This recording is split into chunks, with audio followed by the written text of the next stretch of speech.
పవిత్రమైనది. కానీ అవి ఏ భాగాల్లో ఉన్నాయి? వస్తు రూపంలో ఉన్నాయి. అంటే దీపంలాగా ఉన్నాయి. ఆ దీపం రక్షిస్తుందా? రక్షించదు. ధూపంలాగా ఉంది, రక్షిస్తుందా? రక్షించదు. ఇవన్నీ కలిసి యేసు ప్రభు అయితే ఏమైంది? అప్పుడు రక్షణ వచ్చింది మనందరికీ. అంతేనా? ఇప్పుడు ధర్మశాస్త్రం బాలశిక్షకుడుగా ఇక్కడి నుంచి ట్రైనింగ్ ఇచ్చి ఇక్కడికి పంపించాడా? లేకపోతే ఆయన పేరేంటమ్మా? ధర్మశాస్త్రం పేరు బాలశిక్షకుడు. చిన్నతనంలో మనకు నేర్పించాడు. ఇక్కడి నుంచి క్రీస్తుని మనకు పరిచయం చేసి తండ్రి ఇచ్చిన మాట ప్రకారం నీ కొరకు నా కొరకు లోకరక్షకుడుగా యేసు ప్రభువుని లోకానికి ఇచ్చాడు. ఇప్పుడు ఇవన్నీ పాత నిబంధనలో ఉన్నాయి. అన్నీ ఎవరిలో ఉంటాయి? ఇప్పుడు యేసు ప్రభువులో ఉంటాయి. దీపమాయన ధూపమాయన అన్నీ ఆయనే. ఇప్పుడు ధర్మశాస్త్రం కొట్టేశారా? ఉందా ఇంకానే? ఈ దీపాన్ని చూస్తే కానీ ఈ దీపం కనపడదు. అందుకని ఎక్కడ నిలబడకండి, ఈ దీపం ఈయన అని చెప్తున్నాడు అనమాట. పరిశుద్ధమైనదే, కానీ అక్కడ అయిపోతుందా? పాపం తీసేసే శక్తి ఆ దీపానికి ఉందా? లేదు. కాబట్టి నిజమైన దీపమైన యేసు ప్రభు దగ్గర ఉండండి, క్రీస్తునందు ఉండండి అని చెప్పాడు. ఇప్పుడు ధర్మశాస్త్రం ఏది? ధర్మశాస్త్రం ఏది? వస్తు రూపంలో చూసేది ఏది చేసినా ఏమవుద్ది? ఇప్పుడు వస్తు రూపంలో చేసేది ఏదైనా ఏమవుద్ది? ఇప్పుడు ధర్మశాస్త్రం అవుద్ది. నువ్వు చర్చికి వెళ్ళి అన్నం గురించి ప్రార్థన చేస్తే ఏం చేసినట్టు చెప్పండి? ఇప్పుడు ధర్మశాస్త్రం అందు ఉన్నారా లేనా? అప్పుడు చెప్పండి. అన్నం గిన్నె పక్కకే దేవా నువ్వు ఉంటే చాలు అనుకునే రోజుల్లో అన్నం కోసం ప్రార్థన చేసే నీచమైన స్థితిలోకి దిగజారిపోతున్నాం మనం. ఇప్పుడు ఈ చర్చిలన్నీ కూడా క్రీస్తునందు ఉన్నట్ట లేనట్ట? ఒకసారి చెప్పండి. యేసు ప్రభు దగ్గరికి వచ్చి చెప్తున్నాడు సాతాను. ఏమన్నాడు తెలుసా? ఆకలిగా ఉన్నాం, ఆ రొట్టెలని ఏంటి రాళ్ళని రొట్టెలుగా చేసుకుని తినవయ్యా, ఏంటది అన్నాడు. అప్పుడు ఏమన్నాడు? అలాగే బాబు మంచి సలహా ఇచ్చావని అన్నే. ఆ పని ఏమైనా చేశాడా? ఆకలితో ఉన్నాడు. పైగా 40 రోజుల పరిస్థితి. మనిషి నిలబడ్డానికి కూడా ఓపిక లేదు, ఎదురుగా చేసుకుంటే తినేయచ్చు. కానీ అప్పుడు సాతాను ఏమన్నాడు? రొట్టె వల్ల ఏంట్రా బతికేది? దేవుని నోటంటూ వచ్చే మాట ఏంటి? దేవుని నోటంటూ వచ్చే మాట అక్కడ దేవుని నోటంట అనే మాట దగ్గర మర్మం మళ్ళీని తండ్రి ఇచ్చిన మాట. ఏ మాట అది? ఏ మాట? భౌతిక సంబంధమైన విషయాల కోసం ఏడకరా, పరలోక సంబంధమైన విషయాల కోసం ఏడు అని ఆనాడే యేసు ప్రభు మనందరికీ మెసేజ్ ఇచ్చాడు. ఆ సాతానంటే ఈ ఎంతసేపు ఈ భౌతిక సంబంధమైన విషయాల కోసమే. ఒక్కసారి యేసు ప్రభుని తీసుకెళ్ళి ఒక్క నిమిషంలో ఈ ప్రపంచంలో ఉన్న భోగాలన్నీ చూపించాడు. సుఖం చూపించాడు, ఈ లోకంలో ఉండే సంతోషం చూపించాడు, ఈ లోకంలో ఉండే సుఖ విలాసవంతమైన జీవితాన్ని అంతటినీ కదా యేసు ప్రభుకి హృదయంలో పెట్టాడా? మనసులో పెడితేప్పుడు యేసుప్రభు ఏమనుకున్నాడు? దాన్ని పక్క గంటి ఏమనుకున్నాడమ్మా? నీవు సాగిలిపడి దేవునికి ఆరాధన చేయాలన్న విషయం మర్చిపోతున్నారు స్టూపిడ్ అన్నాడు. అనగానే నీతో నాకు అవదు కానీ మళ్ళీ వస్తానని పోయాడు. మళ్ళీ వస్తానన్నాడు, మళ్ళీ వచ్చాడు. యేసుప్రభుని సిలువేసేదాకా కూడా తిరిగి అన్ని పనులు చక్కబెట్టుకున్నాడు. చివరికి ఆడు అనుకున్న పని చేశాడు. దేవుడు అనుమతి ఇచ్చాడు కాబట్టి. ఇది గుర్తుపెట్టుకోండి అమ్మా. సరే, ఇప్పుడు ఇంతకీ ధర్మశాస్త్రం అంటే ఏంటో? పాత నిబంధన విషయాలతో పాటు కొత్త నిబంధనలో బ్రతుకుతున్న మనం కూడా అదే చెప్తున్నాడు అనమాట. 8వ అధ్యాయంలో కిందకు వస్తే చెప్తాడే. అక్కడికి వెళ్దామంటే ఇంక వెళ్ళి టైం ఏది మనకి. సరే, ఇక్కడ ఒక మాట 19వ వచనం.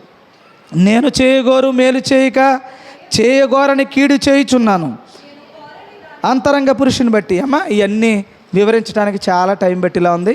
చివరిగా పాయింట్ చెప్తున్నాను వినండి. కాబట్టి ధర్మశాస్త్రం అంటే ఏంటంటే భౌతికంగా మనకు కనపడే విషయాల మీద దేవుని అడగడం అనేది చాలా ప్రమాదకరం. మనకి క్రీస్తునందున్న వాడికి ఎటువంటి శిక్షా విధి లేదన్నది కదా మన పాఠం. కాబట్టి అన్నది కదా పాఠం. ధర్మశాస్త్రములో అయితే అన్నీ భౌతిక సంబంధమైనవే. వెలిగించేది భౌతిక సంబంధమైనదే, కోరుకునేది భౌతిక సంబంధమైనదే. ఇప్పటికీ ఇశ్రాయేలు ప్రజలు రాజుగా మెస్సీ వస్తాడని ఎదురు చూస్తున్నారండి. యేసు ప్రభుని చంపింది కూడా అందుకే వాళ్ళు. ఎందుకో తెలుసా? అబ్బాయి, నా రాజ్యం ఈ లోక సంబంధమైనది కాదని ఎప్పుడైతే అంటున్నాడో, ఈ రాజుగా నేనే ఈ లోకానికి రాజు అని చెప్పినా బాగుండు, అద్భుతాలు చేసి రాజు లక్షణాలతో చూపించి ధర్మశాస్త్రాన్ని నెరవేరిస్తే యేసు ప్రభుని రాజుగా కొనియాడుదురాళ్ళు. కానీ నా రాజ్యము ఈ లోక సంబంధమైనది కాదు అని చెప్పాడు. మనం ఎలా బ్రతుకుతున్నామంటే చర్చిలకు వెళ్ళి భౌతికంగా కోరుకుంటున్నామండి. భౌతికమైన విషయాల కోసం యేసు ప్రభు దగ్గర ఏడుస్తున్నామండి. భౌతిక అందులో 8వ అధ్యాయంలో రాసి చెప్పాడు. చూడమ్మా, శరీరానుసారులు శరీర సంబంధమైన విషయముల మీద మనసు పెడతారు. ఇప్పుడు ఇంతకే కాబట్టి అని చెప్పే పదం ఏంటి? ఇప్పుడు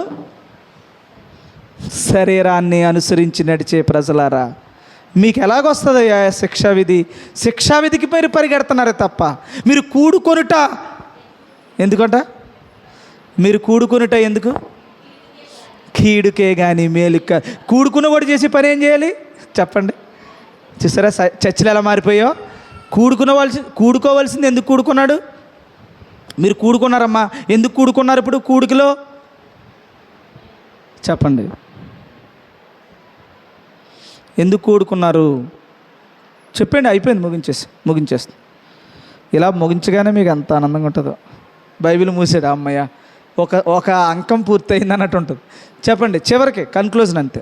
చెప్పండి, ఎందుకు వచ్చారు మీరు? చెప్పిన విషయంలోంచి చెప్పాలి. చెప్పిన విషయంలోంచి రండి. శరీరానుసారులు శరీర సంబంధమైన విషయముల మీద మనసు పెడతారని 8వ అధ్యాయంలో ఉంది. 8:5 వచనం. ఆత్మానుసారులు ఆత్మ సంబంధమైన విషయముల మీద మనసు పెడతారు. ఇప్పుడు ధర్మశాస్త్రం మనిషి యొక్క పాపాన్ని తీసేసిందండి? తీలేదు. అందుకని పాపంలాగే ఉండిపోయింది. చేయడం అంటే తంతు చేశారు కానీ పాపాన్ని తీసివేసే శక్తి ఆ దీపానికి లేదు, ఆ ధూపానికి లేదు, ఆ నైవేద్యానికి లేదు. అప్పుడు ధర్మశాస్త్ర సంబంధమైన వాళ్ళు చేసిన ప్రతి తంతు ఎవ్వడి వల్ల కూడా పాపం పోలేదు. అప్పుడు యేసు ప్రభు వచ్చి నీ కొరకు నా కొరకు మనందరూ చేసిన పాపములన్నీ కూడా ఆయన మీద వేసుకుని ఏమయ్యాడమ్మా? ఆయన బలి అయ్యాడు కదా. ఇప్పుడు పాపం పోయిందా మన మీద? ఈ పాపము తీసివేసిన తర్వాత ఈ మరణము నీ మీద పెత్తనం చేసేటువంటి పరిస్థితి నీకు లేకుండా యేసు ప్రభు ఆయన బలి ద్వారా నీకు రక్షణ తెచ్చాడా లేదా? తెచ్చాడు. ఇప్పుడు దేనికోసం అడగాల ఆయన్ని? రక్షకుండు దయించినాడు మన కొరకు పరమా రక్షకుండు దయించినాడు. ఎందుకు? బియ్యం పెట్టిలో బియ్యానికా? నువ్వు కొనుక్కునే వస్తువులుకా? ఈ లోకంలో ఈ భౌతిక సంబంధమైనటువంటి విషయాల కోసమా? అలాగైతే ఒక ఉపమానం చెప్పి నా ప్రాణమా తిను తాగు నీకు అన్నీ నేను ఏర్పాటు చేశాను అన్నవాడిని ఏమన్నాడు? స్టూపిడ్ రా. ఈరోజు నేను తింటాకి తాగుతాకి తిరుగుతాక నేను ఈరోజు నేను ఇంత నీ కొరకు బలి అయింది. ఈ పనుల కోసమా ఈ లోకంలో నువ్వు తిరుగుతుంది? స్టూపిడ్. ఈ రాత్రికే నేను పిలుస్తున్నానంటే అప్పుడు ఏమైపోతాడు నువ్వు? దానికోసమా మనం కూడుకుంటుంది దానికి. ఈ శరీర ధర్మాన్ని నిర్వర్తించుకునే ఏ కోరికైనా బైబిల్ ప్రకారంగా దేవుని మందిరాల్లో అడిగితే మనుషులందరికంటే దౌర్భాగ్యులేని మరొక కొరింథీ పత్రిక 19వ అధ్యాయంలో చెప్తున్నాడు. 15-19లో చెప్తున్నాడా లేదండి? మనుషులందరికంటే దౌర్భాగ్యుడివి. ఈ జీవితకాలం ఈ శరీర సంబంధమైన విషయాల కోసమే యేసు ప్రభుని వేడుకుంటే మీరు మనుషులందరికంటే దౌర్భాగ్యులు అండి. మనం దేవుడికి తెలియదండి మనకేమేవాలో. నీకేం కావాలో తెలియదండి, నీ బిడ్డలకు ఏమేవాలో తెలియదండి. దేవుడు చెప్పినట్టు మనం నడుచుకుంటే తాలు కదండి. మీకు ఏది కావాలన్నా ఇచ్చే దేవుడు కదండి మన దేవుడు. ఎందుకంటే అట్ల వైపు పరిగెడతారు? ఎందుకంటే అలాంటి మాటలు నమ్ముతారు? ఎందుకంటే అలాంటి భయంకరమైనటువంటి శాపానికి గురవుతారు? మీరు కూడుకొనుట ఎక్కువ కీడుకే కానీ మేలుకు కాదన్న ఆ కీడులోకి ఎందుకంటే వెళ్తారు? నాకు తెలియక అడుగుతాను. బైబిల్ థీమ్ అది కాదండి. ధర్మశాస్త్రంలోకి వెళ్ళకుండా మీరు. ధర్మశాస్త్రం అంటే ఏంటంటే పై చూసేవన్నీ చేసింది. దీపాన్ని ఎదురుగా వెలిగించారు, దానికి ఉద్యోగస్తులు మళ్ళీని ఎప్పుడు దీపం మారకుండా వెలిగించారు వాళ్ళు. అందులో ఆ డ్యూటీ ఆసావు వాళ్ళకు ఉన్నటువంటి టీము ఎంతోమంది. సొలొమోను కట్టిన మందిరంలో ఎప్పుడూ కూడా నిత్య ధూపారాధన జరిగేది. నిత్య ధూపారాధన, ఎప్పుడు పాటలు పాడుతూ సంతోషంగా షిఫ్ట్ల మీద వెళ్ళేవారు వాళ్ళందరూ. ఈ రోజున అది లేదండి. మనకి ఏముంది? పరలోకానికి సంబంధించింది. క్రీస్తు నందు నిలబడతామంటే, క్రీస్తు యొక్క రక్షణలోనికి మనందరం రావాలంటే క్రీస్తు ఏమి ఇవ్వడానికి వచ్చాడు? మనకి స్వస్థపరచడానికి వచ్చాడు. స్వస్థత అంటే ఏ స్వస్థత అనుకుంటున్నారు? మళ్ళీ అలాగలా చేసి నేను పొందిన గాయముల చేత మీరు స్వస్థత పొందారు. ఏం గాయాలు పొందాడు ఆయన? నీలో ఉన్న మరణమనే రోగాన్ని తీసివేయడానికి. మరణమనే రోగమేనమ్మా. జ్వరం తగ్గిస్తాక. అందుకనే జ్వరం తగ్గించడానికి కూడా వస్తుంటే పారిపోయేవాడు ఆయన. అందరూ పోయేవాడండి దూరంగానే. ఎవరికో చెప్పకరా బాబు అని కూడా చేశాక. మీకు గమనించారో లేదు కానీ బైబిల్ చదివితే అర్థమవుతుంది మీకు. ఈ విషయం ఎక్కడికి చెప్పక సుమి అనివాడు. స్వస్థత చేసి ఆడు బాగా చూడలేక స్వస్థత చేశాక అనివాడు మళ్ళీ ఇది ఎవరికి చెప్పక సుమి. వాళ్ళు ఎలా కొత్తంటే ఎలా పారిపోయేవాడు, అలా కొత్తంటే పట్టుకుని వెనకాల వచ్చేసేవారండి. ఎలా తెలుసుకునేవారో తెలదు కానీ వచ్చేసేవారు. ఎవడైతే హృదయం ఉందో ఆడి దగ్గరికి వెళ్ళివాడండి యేసుప్రభు. సొంతంగా ఇష్టంగా వెళ్ళివాడండి, ఇష్టంగా వెళ్ళివాడు. అలాంటి వాళ్ళ దగ్గరికి వెతుక్కుని వెళ్ళివాడు యేసుప్రభు. అలాంటి వాళ్ళని ప్రియమైన వారిగా చూశాడు. మీ ఇంటికి వస్తానన్నాడు. ఆయన చుట్టూ తిరుగుతున్న వారికి అస్సలు మీరు రొట్టెలు తింటాకు వస్తున్నారు నా దగ్గరికి అన్నాడా లేదా? కాబట్టి ప్రియమైన దేవుని సంగమా, మీ అందరికీ చెప్పేది ఒక్కటే, మీరు ఏది ఈ భూమి మీద తినడం కోసమో తాగడం కోసమో సుఖించడం కోసమో ఏది కోరుకున్నా అది ధర్మశాస్త్రంలోకి వెళ్ళిపోతున్నారు. ధర్మశాస్త్రంలోకి వెళ్ళే ఈ పని చేసిన కారణంగా క్రీస్తు యేసునందు ఉండలేకపోతున్నారు. ఉండలేకపోతే శిక్షావిధి పొంచి ఉంది మనకి. క్రీస్తునందు ఉన్నవాడు ఏమడుగుతాడో తెలుసా? అండి నీ కుర్రోడికి జ్వరం వచ్చిందని ఆయనకి తెలదా? నీకు ఇబ్బంది ఉందని తెలీదా? ఆ సేవకుడు అక్కడ దేవుని పని మీద వెళ్తుంటే కాకిలి చేత పంపించి భోజనం పెట్టలేదా? కాకిలు ఎప్పుడు వస్తాయని చూసాడా? నీకేది నువ్వు అడగకపోతే ఉన్న మజా నీకేం తెలుస్తుందండి బైబిల్లో? నువ్వు అడక్కో, నీకు రాకపోతే నన్ను అడుగు. అడిగి ఇప్పుడు చిన్న ఎగ్జాంపుల్, ఏం కంగారు పడకండి. చిన్నప్పుడు మా నాన్నగారు నా పుట్టినరోజు వచ్చేది. మా నాన్నగారిని గుర్తు చేసుకుంటున్నాను. నా పుట్టినరోజు మా నాన్నగారికి ఏంటంటే వాళ్ళకి పెద్దగా అవగాహన మనకులాగా ఇవన్నీ ఉండవు కదా. మనకైతే ఎక్కడ చూసినా ఏదో రకంగా తెలుస్తుంది. వాళ్ళకి వాట్సాప్లు లేవు, వాళ్ళకి ఏది మెమరీగా ఉండేటువంటిది ఏదన్నా బ్రెయిన్లో ఫీడ్ చేసుకోవడం తప్ప వాళ్ళకి జనరల్గా తెలీదు.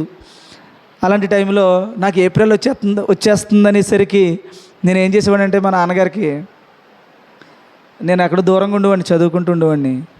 వస్తారంటావా? అప్పుడేమో ఆయనకేమో ఫోన్ అంత అందుబాటులో ఉండేది కాదు. ఫోన్ చేసి గుర్చేద్దామంటే సర్లే ఈ టైంలో మా నాన్నగారికి చేసి ఇబ్బంది పెడతాం ఎందుకు, మళ్ళీ బట్టలు కొనమని ఇది కొనమని మళ్ళీ నేను ఒక బడ్డీని అవ్వడం ఎందుకు అని నేను మా నాన్నగారికి చేసేవాడిని కాదు. పుట్టినరోజు సంబంధించి చేసేవాడిని కాదు. మా నాన్నగారు కూడా 2 రోజుల్లో పుట్టినరోజు అనగా వచ్చేవారు నా దగ్గరికి. ఇంకా 3rd ఎప్పుడో వచ్చేవారు. వస్తే మా నాన్నగారు గుర్తు లేనట్టు యాక్ట్ చేసేవారు. అసలు గుర్తే లేదు, అసలు తెలియదు నాకు అన్నట్టు యాక్ట్ చేసేవారు. సరే ఇంకా మా నాన్నకు 3వ తారీఖు వచ్చారు కాబట్టి ఇంకొక రోజే మధ్యలో గ్యాప్ ఉంది, ఇంకేం తెలుస్తుందిలే, ఇంకా మా నాన్నగారు కూడా మర్చిపోయారు, ఇంకా వాళ్ళకి మాత్రం ఏం గుర్తుంటుందిలే, పెద్దలు అయిపోయారు కదా అనుకుని నేను కూడా ఏమీ తెలియనట్టే నేను ఉండేవాడిని అనమాట. సరిగ్గా 5వ తారీఖున పొద్దున్న ఉండేవారండి రూమ్ దగ్గర. 5వ తారీఖున పొద్దుటే ఉండేవారు. నాకు కావాల్సినవి అన్నీ చేసేవారు. ఆ రోజు పండగలాగా ఉండేది నాకు. ఎందుకు వాళ్ళకి ఎలా తెలుసు, ఏంటే గొడవ, ఏంటి విషయం అంటే అండి, ఆఫ్టర్ ఆల్ ఒక శరీర సంబంధమైన తండ్రికే అంత జ్ఞాపకం ఉండి బిడ్డల మీద అంత ప్రేమ ఉంటే మా నాన్నగారికి నేను చెప్పుకోకుండా నా మనసులో ఆపుకున్నందుకే మా నాన్నగారు వచ్చి నాకు ఇచ్చేవారే. నీ దేవుడు పరలోకపు తండ్రి అండి, ఈ సృష్టిని నోటి మాటతో అలా చేసినటువంటి దేవుడు అండి. నీకేం కావాలో నీకు తెలియదా? ఆయన పరిచర్య చేసుకుంటూ పో, ఆయన చెప్పిన చేసుకుంటూ పో. నీకేం కావాలో ఆయన సైన్యం ఉంది, ఆయన సైన్యం నీకు చేస్తాయి. ఏం కావాలో, నీకు ఏ భర్త కావాలో చూస్తారు, ఏ భార్య కావాలో చూస్తుంది, నీకేం కావాలో, నీకు ఏ ఇల్లు కావాలో, నీకు ఎక్కడ ఏ స్థలం కావాలో మొత్తం చూసుకునేది ఆయనండి. నీకోసం పనులు ఉన్నారండి. పరలోకపు సైన్యం నీకోసం ఆజ్ఞాపించబడింది. నీకేం కావాలో చూస్తానికి ఆ రోజుకే నీకేం కావాలో చూస్తుందండి. నీకు ఎన్ని కావాలన్న దేవుడిస్తాడండి. సొలొమోనుకి అలాగిచ్చాడండి, దావీదుకి అలాగిచ్చాడండి, అబ్రహాముకి అలాగిచ్చాడండి, ఇస్సాకుకి అలాగిచ్చాడండి, యాకోబుకి అలాగిచ్చాడండి. ఎవరికైనా అడగకుండా దేవుడు అద్భుతాలు వారి జీవితంలో జరిగాయండి. మన కర్మ ఏంటో అడుక్కుని ఏమీ లేకుండా చేసుకుంటున్నాం. బైబిల్ థీమ్కి విరుద్ధం వెళ్ళిపోతున్నాం. అడక్కండి, ఏది కావాలో దేవునికి తెలుసు. నీ కన్నీరుని దిగమింకుని దేవుడు చెప్పిన పని చేసుకుంటూ పో. దేవుడు చెప్పిన పని చేసుకుంటూ పో. నాన్న అంటాడు, ఒక్కోసారి అపార్థం చేసుకున్నట్టు కనపడుతుంది. అపార్థం చేసుకునే బుద్ధి ఉందా లేదా నీకని తిడతాడు.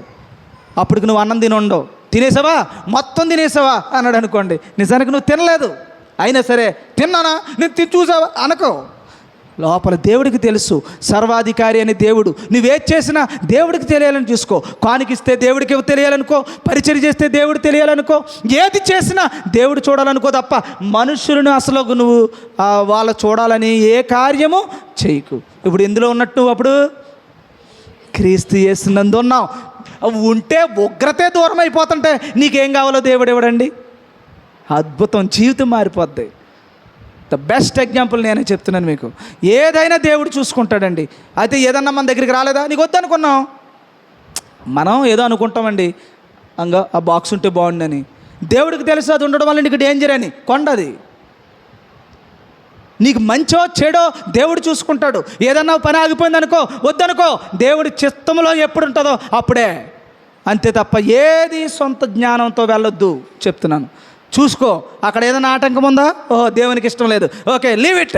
నీకు దేవునికి ఇష్టం లేదు, నీకు ఇష్టమేటి పక్కన పడే, అంతే. దేవుని దుఃఖం వస్తుంది, బాధ వస్తుంది. నా అనుకున్న వాళ్ళని పోగొట్టుకుంటున్నప్పుడు, నా అనుకున్న వాళ్ళని దూరం అవుతున్నప్పుడు, లేదా నాకు ఇష్టమైన ఏదన్నా వస్తువు ఉన్నప్పుడు. ఏమో మీకు చెప్తున్నాను, మీకు చాలాసార్లు చెప్పాను.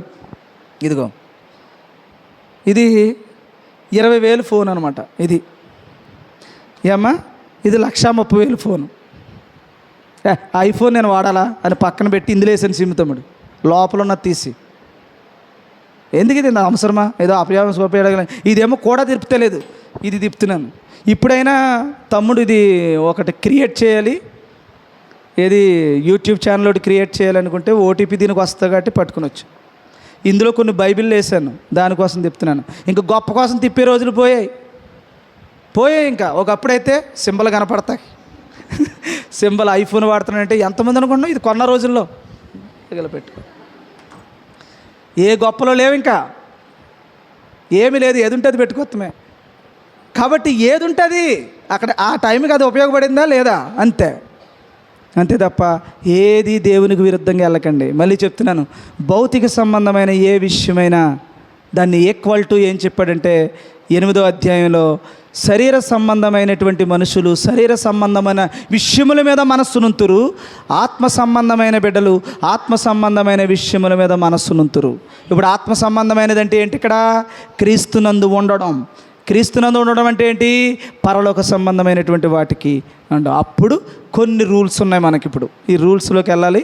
అక్కడ రూల్స్ ఏంటంటే, నేనే శిక్ష పొందాను, ఏ ఇబ్బంది పొందానో ఈ ఇబ్బందులన్నీ ఎదుర్కొంటూ వచ్చాయి అంటున్నాడు అనమాట. ఇప్పుడు వచ్చే అన్న దగ్గర ఒక మాట చెప్తున్నాడు పౌలు గారు వాళ్ళకి. ఆ మాట ఒక్కటే చదవండి చాలు, నేను ముగించేసి ప్రార్థన చేస్తాను. ఆ మాట చెప్పమ్మా చాలు. 8వ అధ్యాయంలో ఉన్న మాట. ఏ మాట మీరు కనిపెట్టి చెప్పండి.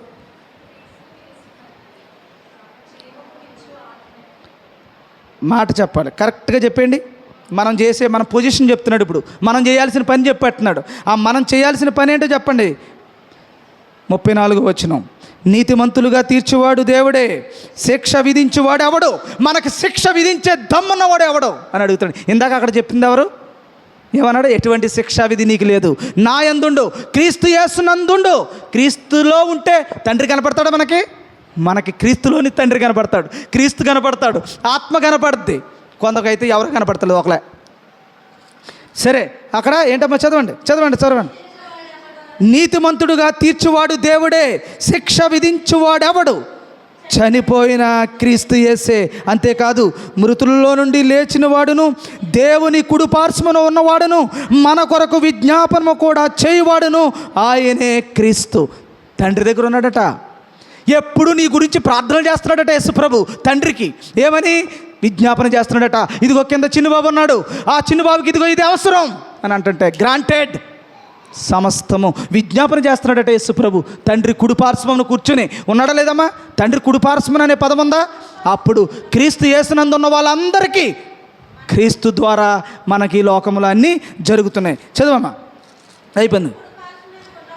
దేవుని దేవుడు అంటే అక్కడ ఎవరు, తండ్రి అయిన దేవుడు. కుడిపార్శ్వమున ఉన్నవాడును, మన కొరకు విజ్ఞాపనము కూడా చేయువాడును ఆయనే క్రీస్తు ప్రేమ నుండి మనలను ఎడబాపువాడు ఎవడు? యేసు ప్రభు నుంచి మనం దూరం చేసేవాడు ఎవడండి ఈ లోకంలో? ఎవడైనా ఏమైనా చేయగలడా? మనకి ఎవడైనా నీకు ఇవ్వకుండా ఆపగలడా? ఎవడైనా నీకు చేయకుండా ఆపగలడా? ఈ ప్రపంచం అంతా అడ్డొచ్చినా ఎవడైనా నేను ఏమైనా చేయగలడా? ఆయన అనుమతిస్తే తప్ప ఎవరికైనా కదండి. ఇంత గొప్ప మేలు దేవుడు మనకిస్తున్నాడట. అంతేకాదు శ్రమ అయినను, ఇప్పుడు చూడండి అసలైంది ఇది, అండర్లైన్ చేసుకోండి, ఈ పాట కోసం చదివించాను. శ్రమ అయినను, చూడండి అమ్మ కొద్దిసేపు కూర్చుంటే శ్రమ వచ్చేస్తుందా మీకు? శ్రమ అయినను అండర్లైన్ చేసుకోండి. శ్రమ అయినను, బాధ అయినను, బాధ వచ్చేస్తుందన్న మాటలు అండి. ఒక టీవీ దగ్గర ఉంటే రాని బాధ, ఒక సీరియల్ దగ్గర ఉంటే రాని బాధ, సరదాగా కూర్చుని 4 కబుర్లు చెప్పుకున్నప్పుడు రాలేని బాధ ఇప్పుడు వచ్చేస్తా చూసారా? శ్రమ అయినను, బాధ అయినను, అమ్మా హింస. అయ్యి బాబు మనుషులు చంపేస్తున్నారమ్మా, మామూలుగా కాదు. ఎవరిలో ఎప్పుడు ఈ విష పురుగు పుడుతుందో తెలియట్లేదమ్మా. వాళ్ళ మాటలే బాధించేస్తున్నాయి. ఎవరిలో పుడుతుందో తెలియట్లేదు. ఎన్ని చూస్తున్నామో, ఎంత మందిలో పుడుతుందో ఈ విష పురుగు. ఆ పురుగు మనిషిని పెడుతుందమ్మా హింస. అమ్మ బాబోయ్, కూర్చున్న చోట, చదువుకున్న చోట, ఉద్యోగం చేసిన చోట, ఎక్కడైనా సంఘములో, సంఘ పరిస్థితుల్లో అమ్మ బాబోయ్ ఈ పురుగు ఈ బాధించడానికి, శ్రమ పెట్టడానికి, హింసించడానికి, హింస అయినను ఆఖరికి కరువైనను. అమ్మ కరువైన, ఇప్పుడు నయోమికి వచ్చిన కరువును తప్పించుకోవాలని మోయాబు దేశం పోయింది. పోయారా లేదా? పిల్లలను పోగొట్టుకుంది, కుటుంబాన్ని పోగొట్టుకుంది. కరువు దేవుడు ఎందుకు పెడతాడు? శ్రమ అయినా, బాధ అయినా, ఏమ్మా కరువు అయినా, ఆఖరికి నీకు కరువు ఇచ్చాడు అనుకో, ఏడు దేవుడి దగ్గర, ప్రభువా నా బ్రతుకు, నా స్థితి, నా కుటుంబం ఏదో బాగలేదు. ఆనాడు ఆ పరిస్థితి వచ్చింది. నినేవే పట్టణానికి రాజుతో సహా గోనెపేట ధరించుకున్నారు, వారి జీవితాలను కాపాడుకున్నారు. సొదొమ గొమొర్రా పట్టణాలకి బుద్ధి మార్చుకోలేదు, అగ్నిపాలయ్యారు. అంతే, ఎవరికైనా అంతే. చూడండి, బాధ అయినను, కరువైనను, వస్త్రహీన, ఒక్కోసారి బట్టలు లేని పరిస్థితులు కూడా వస్తాయి. ఇప్పుడు బట్టల కోసం ప్రార్థన చేసేవాళ్ళు లేరా? బట్టల కోసం ప్రార్థన చేయను. క్రిస్మస్ ప్రభువా మా నాన్నగారు ఇంకా కొనేలాగా ఏం కనపడతలేదు అని బట్టల గురించి ప్రార్థన చేసే పిల్లలు ఉన్నారు. బట్టల కోసం ప్రార్థన చేసే భార్యలు ఉన్నారు. బట్టలు కొనుక్కోవాలని, ప్రభువా క్రిస్మస్ వస్తుంది, ఆ టైంకి నేను బట్టలు కొనుక్కోవాలని ప్రత్యేకమైన ప్రార్థనలు చేసినటువంటి పురుషులు ఉన్నారు. ఇక్కడేమంటున్నాడు రివర్స్లోని? వస్త్రహీనుడు వాళ్ళ అవసరమైతే. నాకు ఇవన్నీ జరిగాయమ్మా. వస్త్రహీనుడిగా ఉండే రోజు కూడా వచ్చింది. మీకు చెప్పే ఉంటాను, ఒక రోజు బాత్రూంలోనే ఉన్నాను, ఇలాగని చెప్పానో లేదో తెలియదు. వస్త్రహీనుడిగా ఉండే దేనికోసం ఉన్నాను అక్కడ? శ్రమ దేనికోసం, బాధ దేనికోసం, హింస దేనికోసం, వస్త్రహీనుడిగా ఉండడం దేనికోసం? క్రీస్తునందు ఉండాలని, నాకు పరలోకం రావాలనే, లేదా 2 నిమిషాల్లో వచ్చేది అక్కడి నుంచి. ఈ హింసలు ఎందుకు పడాలండి? ఈ మాటలు ఎందుకు పడాలి? ఈ బాధలు ఎందుకు పడాలి? క్రీస్తునందు ఉందను కాబట్టే. లేకపోతే వరసెట్టి వేసేసిపోతుంది పరలోకానికి. ఎక్కడ పరలోకానికి కాదు, నరకానికి వరస పెట్టి. అమ్మ కోపం రాదమ్మా నాకు. ఇప్పుడు రోజు వినోద్ కూడా వేస్తున్నాడు అనుకో, నన్ను ఏం చేస్తాను? ఏదో రోజు కొట్టలేనప్పుడు ఏం చేస్తాను? చీకట్లో ఉంచి రాయేస్తాను కదా. ఏం చేస్తామమ్మా? మనం కొట్టేవాడు, మనకు అదే నిజమైతే చైనా ఇప్పుడు హింసించేవాడిని నేను దెబ్బ కొడతానని కొట్టినా, నన్ను కొట్టేవాడిని, బాధించేవాడిని ఓపుకుంటే డైరెక్ట్గా కొడతాను, ఓపిక లేకపోతే చీకట్లో కొడతాను. కొట్టాలన్నది ఉండదా? కానీ క్రీస్తునందు ఉన్నాను కాబట్టి ఏమవుతుంది? హింసిస్తున్నా, బాధించిన, శ్రమ చేసిన, ఇబ్బంది పెట్టిన, ఆఖరికి నేను వస్త్రహీనుడు నవ్వడానికి కారణమైన ఏం చేస్తాను? చదవమ్మా. ఉపద్రవాలు మన మీదకి వచ్చిన, రేపు నువ్వు ప్రార్థన చేయకూడదురా, సౌండ్ తగ్గించరా, మైక్ పెట్టుకున్నావు అంటే ఊరుకోనరా, యేసు ప్రభుని నమ్ముకున్నావు అంటే నీకు రేషన్ కార్డు ఉండదురా అని ఎంతటి భయంకరమైనటువంటి చట్టాలు వచ్చినా, ఉపద్రవమే నీ దగ్గరికి వచ్చిన, ఆఖరికి నిన్ను చంపుతా అని ఖడ్గం వచ్చిన, దేవుడు నిన్ను ఎడబాస్తాడా? చూడమ్మా ఎంత స్ట్రాంగ్ స్టేట్మెంట్. వచ్చినా అంటున్నాడంటే వస్తాయనైనా వస్తాయి, కానీ నేను విడిచిపెట్టను, అవి భరించేలా చేస్తాను. అలాంటి నువ్వు ఎదుర్కొనే శక్తిని నీకు ఇస్తాను. అలాంటి ఉన్నతమైన స్థితికి నిన్ను నేను నడిపించుకుంటాను. నేను ఖడ్గం వచ్చినా సరే చెదిరిపోవు, పారిపోవు, నువ్వు అలా నిలబడతావు అంతే అని చెప్తున్నాడు అనమాట. క్రీస్తునందు ఉండడం అంటే చెప్తున్నాను మీకు. క్రీస్తు నన్ను ఉండడం అంటే ఏంటో చెప్తున్నాను. ఇది క్రీస్తు నన్ను ఉండడం అంటే. అంతేగాని ప్రభు ఆమేన్ వచ్చేసాం ప్రార్థన పరలోకం పోతాం, అస్సలు సమస్య లేదు. అసలు ఇలాంటివి నేర్పించొద్దు సంఘాల్లో. ఏమ్మా ఇందును గూర్చి వ్రాయబడింది ఏంటంటే, చూడండి, నిన్ను బట్టి దినమెల్లా మేము వధింపబడిన వారము, వధకు సిద్ధమైన గొర్రెలమని మేము ఎంచబడిన వారము. ఏమ్మా ఎవరింతకిన మనం? యేసుప్రభు స్టేట్మెంట్ ఏమది? యేసుప్రభు అలాగనే చేశారు. యేసు గొర్రె పిల్లను నేను, వదకు తేబడిన గొర్రె పిల్లను. ఒక మాట అంటే ఓర్చుకోను, ఒక బూతు మాట్లాడితే ఓర్చుకోను. మనం ఒరిజినల్ ఏం చేయాలట?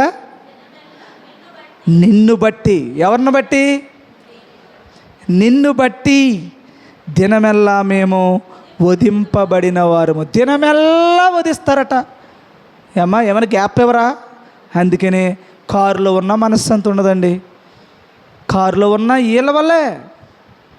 ఎవరో ఫోన్లో ఏదో మాట్లాడతారు, ఒక తింగర మాట మాట్లాడతారు. ఇన్నాళ్ళు నేను ఇదే పెంచింది అనిపిస్తుంది. లేదు, అలా బయటికి వెళ్తాను, ఎవరితోనో మాట్లాడతాను, ఏదో ఒక మాట వస్తుంది. ఇదే ఇన్నాళ్ళు నువ్వు విన్నది. నీ జ్ఞానం తేలిపోద్ది, నీ ఆలోచన తేలిపోద్ది, నీ బ్రతుకు తేలిపోద్ది. ఈ బ్రతుకు సంబంధమైన విషయాల కోసం ఏదో కాపుదల, ఏదో తెలియదు. అలాంటి ఉన్నతమైనటువంటి స్థితిలో బ్రతకాల్సిన నీవు పెంటలా కనపడుతుంటే చాలా బాధగా అనిపిస్తుంది. మనం ఎవరమంట? నిన్ను బట్టి, దేవుని బట్టి దినమెల్లా మనకి ఇదే బాధ. ఇంట్లో ఉన్నా వధింపబడతామే. జ్ఞానం లేనోడు వధించకపోతే ఏం చేస్తాడండి? మనం ఏమి నచ్చుతామండి జ్ఞానం లేనోడికి? జ్ఞానం ఉన్నవాడికి శబాష్ అంటాడు, జ్ఞానం లేనోడికి మటాస్ అంటాడు. మనం అర్థమవుతుందా? అందుకని దినమెల్లా మేము, అంటే ఇక్కడ అపోస్తులు అన్నమాట, మేము వధింపబడిన వారము, వధకు సిద్ధమైన గొర్రెలమని మేము ఎంచబడిన వారము. కాబట్టి మనలను ప్రేమించిన వారి ద్వారా మనము వీటన్నిటిలో అత్యధిక విజయము పొందుచున్నాము. చప్పట్లు కొట్టి దేవుని నామాన్ని మహింపరచండి. రోమీలకు చెప్తున్నాడు ఈ విషయం. అత్యధిక విజయం పొందుతామట. ఎక్కడ తల వంచుకునేది లేదు. మనకి ఏం కలుగుతాయి అన్నాడు ఇందులో? అన్నీ ఉన్నాయా? ఇదే బైబిల్ థీము. ప్రార్థన చేస్తే దీనికోసం చేయి. దీన్ని నాకు హింస వస్తుంది ప్రభువా, దీన్ని ఓర్చుకోవడం, నీ ఆత్మ సహాయాన్ని నాకు అనుగ్రహించు. శరీరం గురించి శరీర సంబంధమైన అవసరాల గురించి నాకు వద్దు. నాకేం కావాలో నీకు తెలుసు. నాకు చూసుకుంటావు. మా నాన్నవు నువ్వు. మీ నాన్నకి తెలుసండి మీకు ఏం కావాలో, ఏ సంబంధం చూడాలో అలాగే తెలుసు, ఏమి ఇవ్వాలో ఆయనకు తెలుసు. ఈ లోకంలో ఏదో నీ పరలోకపు తండ్రి, హెవెన్లీ ఫాదర్, నీకేది కావాలో ముందే తెలుసు ఆయనకి. నువ్వు గర్భంలో రూపింప మునిపే నీకేం కావాలో నీకు అంతా తెలిసినటువంటి వాడు. నీకు ఇవ్వలేడండి ఏం కావాలో. నీకు నిజంగా అవసరమైతే ఇస్తాడు, వద్దనుకుంటే వద్దురా అంటాడు. అంతే. వద్దు, నీకు ఇష్టంగా కనపడుతుందేమో, ఈ కంటితో చూస్తున్నావు, నేను చూస్తున్నాను నీ ఫ్యూచరు, వద్దంటున్నాను మానే. అంతే. ఈ రోజున నువ్వు బాగుందనుకుంటావు, రేపొద్దున నువ్వు అనుభవించే శిక్ష ఆయనకు తెలుసు కనుక వద్దంటాడు. మానే. ఏంటి ఇబ్బంది ఇందులో? కాసేపు బాధ కలుగుతుంది అంతే. బాధలు దేవునితో ఉండు, అంతే. దేవుడే నడిపించేస్తాడు ఆత్మని. కాబట్టి ప్రభు చిత్తంలో ఉన్నతంగా మనం అందరం ఎదుగుదాం. ఇది క్రైస్తవ ధర్మం అండి. ఇదండి క్రీస్తునందు ఉండడం అంటే. ఇలా ఉన్నవాడికి ఏమీ లేదట. చెప్పండి మీ నోటితోనే. ఇలాగ మనం అందరము బ్రతుకుతున్నాము గనుక, ఇలాగ మన అందరము చర్చిలో కూడుకుంటున్నాము గనుక, మనం అందరము చర్చిలో ఇలాంటి విషయాలు నేర్చుకుంటున్నాము గనుక, కాబట్టి క్రీస్తు యేసునందు ఉన్నాము కాబట్టి ఎటువంటి శిక్షా విధి మీకు లేదు. ఇదండి బైబిల్. కానీ దీంట్లోకి ఏం తీసుకొచ్చారో తెలుసా? యేసయ్యా నాకు అది కావాలయ్యా అంటే ఆయనకి ఎలాగుంటుందమ్మా? ఒరే నీకేం కావాలో నాకు తెలీదా? నీ అక్కరలేంటో, నీ అవసరతలేంటో నాకు తెలుసురా నా కర్మ అనుకుంటాడు. మళ్ళీ ఆయన దగ్గరికి ఏమని, ప్రభు ఎంత చక్కటి మాటలు మాట్లాడతారో మళ్ళీని. ఏమని? హల్లెలూయా. భలే భలే విషయాలు మాట్లాడతారండి. హల్లెలూయా అనే మాట ఇప్పుడు చెప్పిందంతా హల్లెలూయా. చెప్పిందంతా యెహోవాని స్తుతించటం అంటే ఇది. ఇలా యెహోవా చెప్పిన మాట ప్రకారంగా బ్రతకటం హల్లెలూయా అంతే తప్ప హల్లెలూయా అంటే హల్లెలూయా కాదు. నీ జీవితంలో 100 లక్షల కోట్ల సార్లు హల్లెలూయా చెప్పిన దాంట్లో ఉన్న ఎంత పంచదార పలుకు కూడా నోట్లో వేసుకోలేవు. కాబట్టి ఇది చేస్తున్నారనమాట. పలుకులు లేని, పంచదారలు లేని, ఇది ఆశీర్వాదాలు లేని భక్తులు ఎక్కువైపోయాయి ఈ సంఘాలలో. కాబట్టి అందుకని నేను ఎవరికి నచ్చుతలేదనమాట. మీకు కూడా నచ్చను, ఎందుకంటే 10 అవుతుంది కాబట్టి. సరే, ప్రార్థన చేసుకుందాం. ఏమా 9:41 వస్తుంది. ఇప్పుడు శరీరంగా వచ్చాను, కొంచెం బాధ కలుగుతుంది. అయినను రేపు మానేసుకుంటానా? మాన్ను. ఎందుకని? ఎలాగైనా పరలోకం ఇవ్వాలి, మిమ్మల్ని అట్టి విధంగా నడిపించాలి. కాబట్టి ఇప్పుడు అందరూ మోకరిందామా? మీ శరీరం ఏమన్నా శ్రమకి కష్టంగా ఉందా? ఇంత చెప్పాక కూడా ఏమా శ్రమకి ఏమన్నా కష్టంగా వెనక్కి వెళ్తారా? హింసకి ఏమైనా కష్టకి వెళ్తారా? బాధ ఎవడెత్తాడ్రా బాబు, రండి కమాన్ అన్నట్టు ఉండాలన్నమాట. ఇందులో ఉన్నవాడికి అది సంతోషం, లోకంలో ఉన్నవాడికి పరమ మంట. ఇలాంటివన్నీ అన్నమో నూరుకోరు దులిపేదాకా నాతో పెట్టుకున్నామంటే 3 రోజులైనా వదలను నిన్ను అంటారు చాలామంది. సో ఇప్పుడు అందరూ మోకరించండి చక్కగా. అమ్మ, తమ్ముడు, ఆ ప్రార్థన